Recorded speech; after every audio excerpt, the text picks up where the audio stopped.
Hello दोस्तों, the success wine 2.0 में आप सभी का वेलकम है। आज हम लोग एरोटेरिया समान अध्ययन से प्रैक्टिस सेट 45 एवं 46 करेंगे, जो सभी प्रतियोगी परीक्षाओं के लिए अति महत्वपूर्ण है।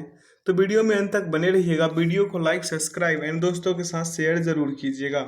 बता दें दोस्तों कि इसका पीडीएफ का लिंक वीडियो के डिस्क्रिप्शन बॉक्स में डाल दिया गया है, आप लोग वहां से इसे डाउनलोड कर सकते हैं। आइए पहला क्वेश्चन देखते हैं। पहला क्वेश्चन कह रहा है कि संविधान के किस अनुच्छेद के तहत राष्ट्रपति को संसद का संयुक्त अधिवेशन बुलाने का अधिकार है। तो इसका करेक्ट आंसर क्या हो जाएगा? अनुच्छेद 108। अगला क्वेश्चन है, निम्नलिखित में कौन भारत के राष्ट्रपति के चुनाव में निर्वाचक मंडल के सदस्य नहीं होते हैं। तो इसका करेक्ट आंसर क्या हो जाएगा? राज्य विधान परिषद के निर्वाचित सदस्य। अगला क्वेश्चन है कि नीति निदेशक तत्व के संबंध में गलत कथन को चुनिए। अब गलत कथन कौन सा है? इसमें गलत कथन है कि इन्हें लागू करने के लिए न्यायालय में ले जाया जा सकता है। अगला क्वेश्चन है कि किस समिति ने पंचायतों को आर्थिक रूप से आत्मनिर्भर बनाने की सिफारिश की। इसका करेक्ट आंसर क्या हो जाएगा? LM सिंघवी समिति। ठीक है, अगला क्वेश्चन देखेंगे। क्वेश्चन कह रहा है मेरे भाई, किस संविधान संशोधन के द्वारा मौलिक कर्तव्यों को संविधान में जोड़ा गया। इसका करेक्ट आंसर क्या हो जाएगा? 42वें संविधान संशोधन द्वारा। अगला क्वेश्चन देखेंगे। क्वेश्चन कह रहा है, संविधान के भाग 12 में किससे संबंधित प्रावधान किया गया है। इसका करेक्ट आंसर क्या होगा? केंद्र व राज्यों के मध्य वित्त का बंटवारा। अगला क्वेश्चन है कि संविधान का कौन सा अनुच्छेद संसद को विधि निर्माण की शक्ति प्रदान करता है। तो विधि निर्माण की शक्ति प्रदान करता है अनुच्छेद 253। अगला है, केशवानंद भारती बनाम केरल राज्य बाद 1973 में दिए गए किस निर्णय को सर्वोच्च न्यायालय के सबसे महत्वपूर्ण निर्णयों में से एक माना जाता है। इसका करेक्ट आंसर क्या हो जाएगा? संविधान की आधारभूत संरचना का सिद्धांत के लिए। इसका ऑप्शन सी हो जाएगा करेक्ट आंसर। अगला क्वेश्चन है मेरे भाई, संविधान के भाग 17 में संघ के शासकीय प्रयोजनों के लिए प्रयोग होने वाले अंकों का वर्णन है। यह निम्नलिखित में से क्या है? भारतीय अंकों का अंतरराष्ट्रीय रूप है। Option C is the right answer. अगला क्वेश्चन है मेरे भाई कि राज्यपाल के संबंध में गलत कथन को चुनिए। कथन 1 कह रहा है कि वेतन राज्य की संचित निधि से दिया जाता है। कथन 2 कह रहा है वेतन भारत की संचित निधि से दिया जाता है। कथन 3 कह रहा है कि पेंशन राज्य की संचित निधि से दिया जाता है। और कथन 4 कह रहा है कि पेंशन भारत की संचित निधि से दिया जाता है। इसका करेक्ट आंसर क्या हो जाएगा? 2 एवं 3। ये कि वेतन भारत की संचित निधि से दिया जाता है और पेंशन भारत की संचित निधि से दिया जाता है, यानी कि पेंशन और वेतन दोनों भारत के संचित निधि से दिया जाता है। ऑप्शन सी इसका क्या हो जाएगा? परम सत्य आंसर हो जाएगा। अगला क्वेश्चन देखेंगे। क्वेश्चन कह रहा है, किस शासक को उसके सिक्कों पर बीना लिए हुए अंकित किया गया है। इसका करेक्ट आंसर क्या हो जाएगा? Samudragupta. Option A is the right answer. अगला क्वेश्चन है, वैदिक काल में आजीवन अविवाहित रहने वाली कन्याओं को निम्न में से क्या कहा जाता था। तो इसका करेक्ट आंसर क्या हो जाएगा? अमाजू कहा जाता था। अगला क्वेश्चन है कि ताम्रपाषाणिक स्थलों में अनाज का सबसे बड़ा साक्ष्य किस स्थल से प्राप्त हुआ है। तो अनाज का सबसे बड़ा साक्ष्य जो है नवदा टोली से प्राप्त हुआ है। कहाँ से? नवदा टोली से। अगला क्वेश्चन है, 14वीं सदी पूर्व का बोगाज कोई अभिलेख कहाँ से प्राप्त हुआ है। तो इसका करेक्ट आंसर क्या हो जाएगा? Asia minor. कहाँ से? Asia minor.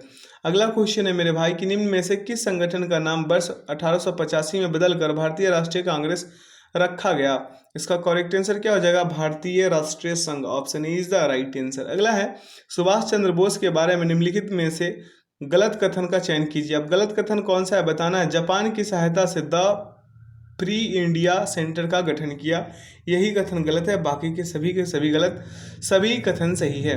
अगला क्वेश्चन देखेंगे। क्वेश्चन कह रहा है कि मसस्त जागीर की शुरुआत किस मुगल शासक ने की। मसस्त जागीर की शुरुआत जो है औरंगजेब ने की थी। किसने की थी? औरंगजेब ने। अगला है, फतवा ए आलमगीरी मुस्लिम कानूनों का एक संकलन निम्नलिखित में से किस शासक के शासनकाल में लिखा गया था। इसका करेक्ट आंसर क्या हो जाएगा? औरंगजेब। अगला क्वेश्चन है मेरे भाई कि कलकत्ता में हिंदू कॉलेज के संस्थापक कौन थे। कलकत्ता में हिंदू कॉलेज का संस्थापक कौन थे? राजा राम मोहन राय। अगला क्वेश्चन है, लॉर्ड डलहौजी के द्वारा भारत में रेलवे लाइन डालने का मुख्य उद्देश्य क्या था। इसका मुख्य उद्देश्य था खानों को बंदरगाहों से जोड़ना। ठीक है, अगला क्वेश्चन देखेंगे। क्वेश्चन कह रहा है, असहयोग आंदोलन के दौरान विदेशी कपड़ों को जलाने को एक निष्ठुर बर्बादी किसने घोषित किया? इसका करेक्ट आंसर क्या हो जाएगा? रविंद्रनाथ टैगोर। अगला क्वेश्चन है, द्वितीय गोलमेज सम्मेलन में कांग्रेस का प्रतिनिधित्व किसने किया? इसका करेक्ट आंसर क्या हो जाएगा? महात्मा गांधी। क्या हो जाएगा? महात्मा गांधी। अगला क्वेश्चन है, निम्नलिखित ब्रिटिश प्रधानमंत्रियों में से किसने भारत में क्रिप्स मिशन भेजा? इसका करेक्ट आंसर क्या होगा? Winston Churchill. किसने? Winston Churchill. अगला क्वेश्चन देखेंगे। क्वेश्चन कह रहा है कि निम्नलिखित सूचियों का सही मिलान कीजिए। एक तरफ मसाला है, दूसरी तरफ शीर्ष उत्पादक क्षेत्र है, ठीक ना, राज्य है। तो आइए इसे सुमेलित करते हैं, ठीक है, इसको सुमेलित करते हैं। कह रहा है कि केसर जो है जम्मू कश्मीर, केसर कहाँ से होगा? जम्मू कश्मीर। उसके बाद काली मिर्च कहाँ होगा? केरल। काली मिर्च केरल। काली मिर्च कहाँ से होगा मेरे भाई? केरल से। हल्दी कहाँ होगा? आंध्र प्रदेश। हल्दी आंध्र प्रदेश। उसके बाद जीरा कहाँ होगा? राजस्थान। जीरा राजस्थान। इसका करेक्ट आंसर क्या हो जाएगा? Option number B. बी क्या हो जाएगा? इसका परमसत आंसर हो जाएगा। अगला क्वेश्चन है, किस कीमत को किसानों के लिए बीमा कीमत की संज्ञा दी जाती है? इसका करेक्ट आंसर क्या हो जाएगा? न्यूनतम समर्थन मूल्य, MSP, ठीक है, न्यूनतम समर्थन मूल्य। अगला है, राष्ट्रीय कृषि तथा ग्रामीण विकास बैंक नाबार्ड की स्थापना किस समिति की अनुशंसा पर की गई थी? इसका करेक्ट आंसर क्या हो जाएगा? शिवरामन समिति। क्या हो जाएगा? शिवरामन समिति। अगला क्वेश्चन है मेरे भाई कि भिलाई इस्पात संयंत्र किस देश की सहायता से स्थापित किया गया? इसका करेक्ट आंसर क्या हो जाएगा? सोवियत संघ। Option A is the right answer. अगला क्वेश्चन है कि निम्न पर विचार करें। विचार करना है और क्या कर रहा है कि उपरोक्त भौगोलिक विशेषताएं निम्नलिखित में से किस क्षेत्र की विशिष्ट विशेषताएं हैं, ये बताना है। पहला कह रहा है कि गर्म और शुष्क जलवायु, दूसरा कह रहा है हल्की और गीली सर्दी, और तीसरा कह रहा है सदाबहार ओक के पेड़। अब बताना है कि कौन सा विशिष्ट क्षेत्र है, विशिष्ट क्षेत्र की विशेषताएं हैं। तो इसका करेक्ट आंसर हो जाएगा भैया भूमध्य सागरीय क्षेत्र, ठीक है, option A is the right answer. अगला क्वेश्चन देखेंगे। क्वेश्चन कर निम्नलिखित में से कौन एक सुमेलित नहीं है? भैया इसमें सुमेलित कौन नहीं है? माना दर्रा सिक्किम, ठीक है, माना दर्रा जो है ये सिक्किम में, ये गलत है। सिक्किम में मात्र दो ही है, नथुला और जलिपला, ठीक है। अगला क्वेश्चन देखेंगे। क्वेश्चन कह रहा है मेरे भाई कि नामचंबरवा हिमालय किस श्रेणी में स्थित है? नामचंबरवा हिमालय के हिमाद्री या बृहद हिमालय में स्थित है, ठीक है। अगला क्वेश्चन है, नदियों की विसर्प वाहिका जो गोखुर झील के रूप में पाई जाती है क्या कहलाती है? कहलाती है मन। क्या कहलाती है? मन। Option C is the right answer. अगला क्वेश्चन है, मरु उद्यान किसे कहा जाता है? मरु उद्यान मेरे भाई रेगिस्तान में हरियाली व जल वाला क्षेत्र को कहा जाता है मरु उद्यान। Option C is the right answer. अगला है, निम्नांकित घास के मैदानों में कौन सही सुमेलित है? अब घास के मैदान में लानोज और वेनेजुएला जो है सही सुमेलित है, बाकी सभी के सभी उलट पुलट हैं। अगला क्वेश्चन देखेंगे। क्वेश्चन कह रहा है, आयतन की दृष्टि से साफ पानी की सबसे बड़ी झील, साफ पानी की सबसे बड़ी झील कौन है? बैकाल झील। कौन है? बैकाल झील। अगला क्वेश्चन है कि टोरेस जलडमरू मध्य किन दो द्वीपों के मध्य स्थित है? टोरेस जलडमरू मध्य किन दो द्वीपों के बीच स्थित है? तो ऑस्ट्रेलिया एवं पापुआ न्यू गिनी के मध्य। कहाँ? ऑस्ट्रेलिया एवं पापुआ न्यू गिनी के मध्य। अगला है, फाइबर ऑप्टिक्स किस सिद्धांत पर कार्य करता है? भैया फाइबर ऑप्टिक्स संपूर्ण आंतरिक परावर्तन के सिद्धांत पर कार्य करता है। अगला क्वेश्चन है कि मेढक के संबंध में निम्नलिखित में असत्य कथन कौन सा है? मेढक के संबंध में असत्य कथन है कि कायांतरण में आंत बड़ी होती है। ऑप्शन सी जो होगा इसका करेक्ट आंसर हो जाएगा। अगला है, एक कार्बन क्रेडिट का मान कितना होता है? एक कार्बन क्रेडिट का मान कितना होता है? 1000 किलोग्राम CO2, ठीक है। अगला क्वेश्चन देखेंगे। क्वेश्चन कह रहा है, मानव शरीर में ऑक्सीजन की मात्रा कितनी प्रतिशत होती है? मानव शरीर में ऑक्सीजन की मात्रा 65% होती है। अगला है, निम्नलिखित में से कौन सही सुमेलित नहीं है? अब सही सुमेलित कौन नहीं है? तो तांबा जो है गैल्वेनीकरण हो जाएगा, ठीक है। ऑप्शन डी इसका क्या हो जाएगा? करेक्ट आंसर हो जाएगा, यही सही सुमेलित नहीं था। अगला है, निम्नलिखित में से किसकी मात्रा अम्ल वर्षा में सबसे अधिक होती है? सबसे अधिक किसकी होती है? H2SO4। किसका? H2SO4 का। अगला है, सांस लेने एवं छोड़ने की क्रिया के दौरान कौन सी गैस की मात्रा प्रभावित नहीं होती? अब कौन सी गैस की मात्रा प्रभावित नहीं होती है भैया? तो ये होती है नाइट्रोजन। अगला क्वेश्चन है मेरे भाई कि दूध का अपेक्षिक घनत्व किससे मापा जाता है? तो दूध का अपेक्षिक घनत्व जो है लैक्टोमीटर से मापा जाता है। किससे मापा जाता है? लैक्टोमीटर से। अगला है, निम्नलिखित तत्वों में से पृथ्वी पर सबसे भारी प्राकृतिक तत्व कौन सा है? सबसे भारी प्राकृतिक तत्व यूरेनियम है। क्या है? यूरेनियम। अगला है, निम्नलिखित में से कौन तना का उदाहरण नहीं है? तना का उदाहरण कौन नहीं है? शकरकंद, ठीक है। शकरकंद जो है तना का उदाहरण नहीं है। तना का उदाहरण है आलू, गन्ना, अदरक, लेकिन ये शकरकंद नहीं है। ठीक, अगला क्वेश्चन है मेरे भाई कि अमाशय तथा क्षुद्रांत्र द्वारा यकृत में पोषण युक्त रक्त पहुंचती है, उस वाहिका का नाम क्या है? उस वाहिका का नाम है यकृत प्रवेश द्वारा शिरा, द्वार शिरा, यकृत प्रवेश द्वार शिरा। अगला क्वेश्चन है मेरे लिए, मलेरिया से प्रभावित होने वाला अंग कौन है? तो मलेरिया से प्रभावित होने वाला जो अंग है वो है प्लीहा। क्या है? प्लीहा। ऑप्शन सी इसका क्या हो जाएगा? परमसत आंसर हो जाएगा। अगला है, वस्त्र निर्माण में प्रयोग में लाए जाने वाले ऐसे पदार्थ जिनका स्रोत पादप नहीं होता है कहलाते हैं। क्या कहलाते हैं? संश्लिष्ट तंतु। क्या कहलाते हैं? संश्लिष्ट तंतु। अगला है, निम्नलिखित में से कौन सा आनुवांशिक रोग नहीं है? आनुवांशिक रोग कौन नहीं है? डेमेंशिया। क्या है? डेमेंशिया। अगला है, हमारे शरीर को कौन मुख्य रूप से ऊर्जा प्रदान करता है? तो ऊर्जा प्रदान करता है कार्बोहाइड्रेट। मुख्य रूप से कार्बोहाइड्रेट हमारे शरीर को ऊर्जा प्रदान करता है। ठीक है, आइए अगला क्वेश्चन देखते हैं। इसका कुछ स्मरणीय तथ्य दिया गया है जो आप लोग वीडियो के डिस्क्रिप्शन बॉक्स से इसका PDF का लिंक डाला हुआ है, वहाँ से इसे डाउनलोड करके अच्छे से पढ़िएगा ताकि एग्जाम्स में आपका एक भी क्वेश्चन छूटे नहीं। ठीक है, इसका स्मरणीय तथ्य है, देख लीजिए, राष्ट्रीय जलमार्ग है, कितना कितना लंबाई है इसका, कहाँ से कहाँ तक है, हर चीज़ डला हुआ है। इसका आंसर की भी डाल दिया गया था कि आप लोग मॉक टेस्ट लगाएं, तो मॉक टेस्ट लगाने में आप लोगों को कोई परेशानी ना हो जब आप लोग PDF डाउनलोड करके इसे लगाइएगा तो। ठीक है, तो वीडियो को लाइक, सब्सक्राइब एंड दोस्तों के साथ ज़्यादा से ज़्यादा शेयर करते चलिए। आइए अगला क्वेश्चन देखते हैं मेरे भाई। कह रहा है कि निम्नलिखित में से कौन सा युग्म सही सुमेलित है? अब सही सुमेलित कौन सा युग्म है? तो मौलाना आज़ाद अल हिलाल। ठीक है, option A is the right answer. अगला है, व्यक्तिगत सत्याग्रह के प्रथम एवं द्वितीय सत्याग्रही के जोड़े का चयन करें। दोनों का जोड़े का चयन करना है तो विनोबा भावे और जवाहरलाल नेहरू। अगला क्वेश्चन है मेरे भाई कि स्थापना के 50 वर्ष पूरे होने पर भारतीय राष्ट्रीय कांग्रेस का इतिहास लिखने वाले आधिकारिक इतिहासकार कौन थे? तो इनका करेक्ट आंसर क्या हो जाएगा? पट्टाभी सीतारमैया। क्या होगा? पट्टाभी सीतारमैया। अगला क्वेश्चन है, निम्न में से कौन एक उग्र विचारधारा के समर्थक माने जाते हैं? इसका करेक्ट आंसर क्या होगा? Bipin Chandra Pal. Option C is the right answer. अगला क्वेश्चन देखेंगे। अगला क्वेश्चन कह रहा है कि किस मुगल शासक के काल में मनसब व्यवस्था का क्रमिक विकास हुआ? इसका करेक्ट आंसर क्या हो जाएगा? अकबर। क्या हो जाएगा? अकबर। अगला है, सिविल सेवकों के चयन के लिए खुली प्रतियोगिता परीक्षा का आरंभ किस चार्टर्ड अधिनियम के तहत किया गया था? तो इसका करेक्ट आंसर क्या हो जाएगा? 1853 ईस्वी। अगला क्वेश्चन है मेरे भाई, अगला क्वेश्चन कह रहा है कि निम्नलिखित यूरोपियनों में से कौन सा एक स्वतंत्रता पूर्व भारत में व्यापारिक के रूप में सबसे अंत में आया? सबसे अंत में आया और सबसे अंत में गया भी, फ्रांसीसी। ठीक है, option B is the right answer. अगला क्वेश्चन है, आधुनिक भारत के निम्नलिखित संस्थाओं एवं संस्थापकों में कौन सही सुमेलित नहीं है? अब कौन सही सुमेलित नहीं है? तो सेवा सदन MG रनाडे। क्या होगा? सेवा सदन MG रनाडे। अगला क्वेश्चन है मेरे भाई कि ब्रिटिश भारत की सेना ने धार्मिक आधार पर सबसे पहले किस वर्ष सरकार के आदेश का विरोध किया था? तो सरकार के आदेश का विरोध कब किया था? 1824 ईस्वी में। अगला क्वेश्चन है मेरे भाई, क्वेश्चन कह रहा है कि किस वायसराय ने गांधी जी को वन मैन बाउंड्री फोर्स कहकर संबोधित किया था? इसका करेक्ट आंसर क्या हो जाएगा? माउंटबेटन ने। किसने? माउंटबेटन ने। अगला है, गुप्त शासन में निर्मित दशावतार मंदिर किस देवता को समर्पित है? तो ये है विष्णु को। किनको? विष्णु को। अगला क्वेश्चन है कि निष्काम कर्म का सिद्धांत सर्वप्रथम किसने प्रतिपादित किया गया? किसमें प्रतिपादित किया गया? तो इसका करेक्ट आंसर क्या हो जाएगा? इसका करेक्ट आंसर हो जाएगा ईशोपनिषद। क्या हो जाएगा? ईशोपनिषद। अगला क्वेश्चन है,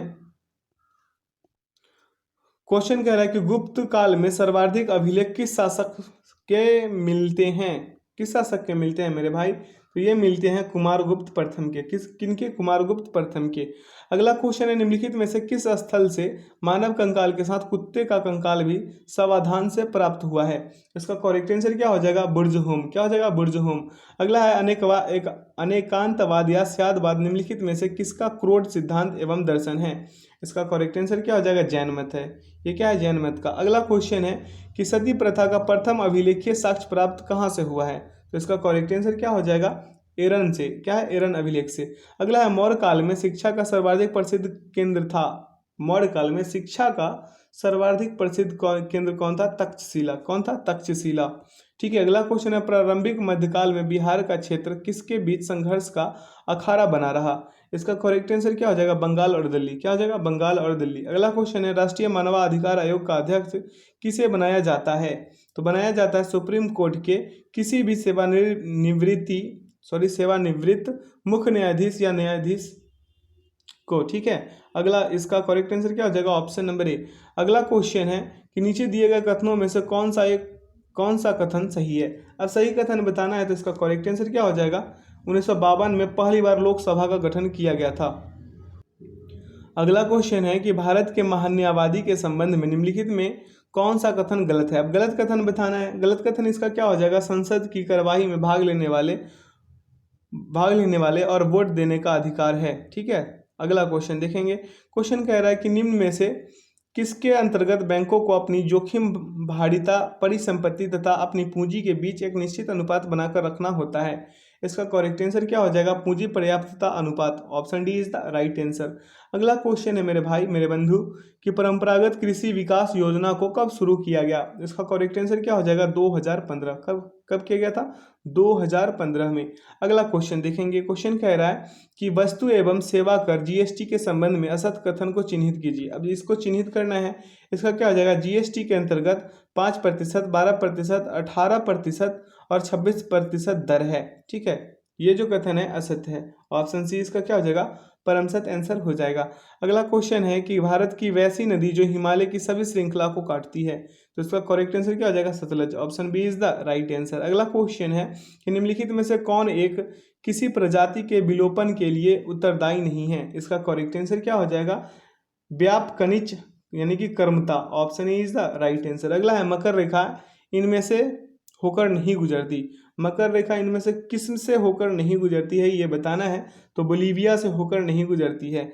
अगला क्वेश्चन है कि निम्नलिखित सागरों का पूर्व से पश्चिम सही क्रम है। अब सही क्रम कौन सा है, पूर्व से पश्चिम। इस टाइप का क्वेश्चन ज़्यादातर बीपीएससी या फिर बिहार दरोगा में ज़्यादातर क्वेश्चन इस तरह का आता है। तो इसका करेक्ट आंसर क्या हो जाएगा मेरे भाई, बेरिंग सागर, पीला सागर, लाल सागर, कैरेबियन सागर। Option D is the right answer. अगला क्वेश्चन देखेंगे। क्वेश्चन कह रहा है समुद्र की गहराई किस यंत्र द्वारा मापी जाती है। समुद्र की गहराई जो है मेरे भाई वो मापी जाती है फैदोमीटर से। किससे, फैदोमीटर से। देखिए बीपीएससी टाइप क्वेश्चन 29 नंबर। अगला क्वेश्चन है मेरे भाई कि पृथ्वी की आयु का मापन निम्न में से किस विधि द्वारा किया जाता है। तो पृथ्वी की आयु का मापन यूरेनियम डेटिंग से किया जाता है। जीवाश्म का आयु किससे, तो कार्बन डेटिंग विधि से, ठीक है। अगला क्वेश्चन देखेंगे। क्वेश्चन करा निम्न में किस जंतु में सर्वाधिक पसलियां होती है। पसलियां सबसे सर्वाधिक किस में होती है, सांप में होती है। Option C is the right answer. अगला है लार्ड डिटेक्टर उपकरण को डैश के रूप में भी जाना जाता है। तो इसका करेक्ट आंसर क्या हो जाएगा, पॉलीग्राफ। क्या हो जाएगा, पॉलीग्राफ। अगला क्वेश्चन देखेंगे। क्वेश्चन कह रहा है लाई डिटेक्टर था वो, यहाँ पे लार्ड लिखा हुआ है। लाई मतलब झूठ बोलने वाला जो डिटेक्टर है उसे क्या कहते हैं, पॉलीग्राफ भी कहते हैं। लाई डिटेक्टर, यहाँ पे लार्ड हो गया है, गलती से प्रिंट हो गया होगा सर से। अगला क्वेश्चन है मेरे भाई कि मानव शरीर के तापक्रम के संबंध में सही कथन चुनिए। अब इसका सही कथन क्या होगा, किसी भी मौसम में शरीर के तापमान में कोई परिवर्तन नहीं होता। इसका करेक्ट आंसर क्या हो जाएगा, ऑप्शन नंबर डी। अगला है रक्त में ऑक्सीजन की सांद्रता में कमी आने पर श्वास की गति क्या होगी, श्वास की गति सामान्य से बढ़ जाती है। क्या होती है, सामान्य से बढ़ जाती है। अगला क्वेश्चन देखेंगे। क्वेश्चन कह रहा है कि लंबाई की न्यूनतम इकाई निम्न में से कौन है। लंबाई की न्यूनतम इकाई पूछ रहा है तो फर्मी मीटर होगा। क्या होगा, फर्मी मीटर। अगला क्वेश्चन कि शरीर का ऐसा कौन सा अंग है जो हर समय काम करता है। इसका करेक्ट आंसर क्या होगा, हृदय। क्या हो जाएगा, हृदय। अगला है निम्न में से किसका या किन का विमीय सूत्र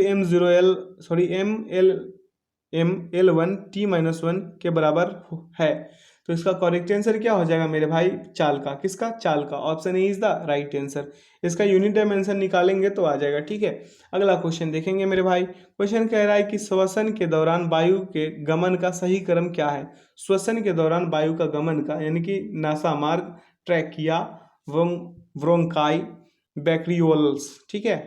आइए अगला क्वेश्चन देखते हैं। क्वेश्चन कह रहा है निर्वात में गमन करने वाले तरंग हैं, क्या है, कौन से हैं, तो विद्युत चुंबकीय। Option C is the right answer. अगला क्वेश्चन देखेंगे। क्वेश्चन कह रहा है निम्न में से कौन सा भौतिक परिवर्तन है। भौतिक परिवर्तन है बर्फ का पिघलना। क्या होगा, बर्फ का पिघलना। अगला निम्नलिखित में से किस एक के लिए केशिकत्व एकमात्र कारण नहीं है। इसका करेक्ट आंसर क्या हो जाएगा, इसका करेक्ट आंसर हो जाएगा पौधे की जड़ों से जल का इसके पर्ण समूह की ओर बढ़ना। अगला है निम्न में से कौन सा तत्व नहीं है। अब तत्व कौन सा नहीं है? गैस। कौन सा नहीं है? Gas. Option C is the right answer. अगला क्वेश्चन है, ठोस कार्बन डाइऑक्साइड को किस दाब पर संग्रहित किया जाता है? इसका करेक्ट आंसर क्या हो जाएगा? उच्च दाब। Option A is the right answer. A क्या हो जाएगा इसका? परम सत्य आंसर हो जाएगा। अगला, कृषि में प्रयुक्त यूरिया में नाइट्रोजन की मात्रा निम्नलिखित में से कितनी होती है? इसका करेक्ट आंसर क्या हो जाएगा? 40%। क्या हो जाएगा? 40%। अगला है, निम्नलिखित में से कौन सा एक वायु प्रदूषण का जैव सूचक है? इसका करेक्ट आंसर क्या हो जाएगा? लाइकेन। क्या हो जाएगा? लाइकेन। अगला क्वेश्चन है, क्वेश्चन का दंत लवक निम्नलिखित में से कैल्शियम के किस यौगिक से बनता है? तो दंत लवक मेरे भाई कैल्शियम फॉस्फेट से बनता है। किससे बनता है? कैल्शियम फॉस्फेट से। अगला है, वाष्पीकरण के कारण शीतलता कैसे होती है? शीतलता कैसे होती है ये बताना है। तो इसके कारण है कि द्रव के कण द्वारा ऊर्जा अवशोषित करने के कारण। ठीक है। अगला क्वेश्चन है कि किस वैज्ञानिक ने द्रवों की विभाज्यता का सिद्धांत सर्वप्रथम प्रस्तुत किया? इसका करेक्ट आंसर क्या होगा? John Dalton. क्या हो जाएगा? John Dalton. अगला क्वेश्चन है, निकट दृष्टि दोष में किस लेंस का उपयोग किया जाता है? निकट दृष्टि दोष में अवतल लेंस का प्रयोग किया जाता है। अगला और इस सेशन का आखिरी क्वेश्चन है, मैग्नीशियम क्लोराइड का रासायनिक सूत्र निम्न में से क्या है? तो मैग्नीशियम क्लोराइड का रासायनिक सूत्र है MgCl2। ठीक है। Option C is the right answer. आशा करते हैं कि आज का सेशन से आप लोग काफ़ी कुछ सीखे होंगे।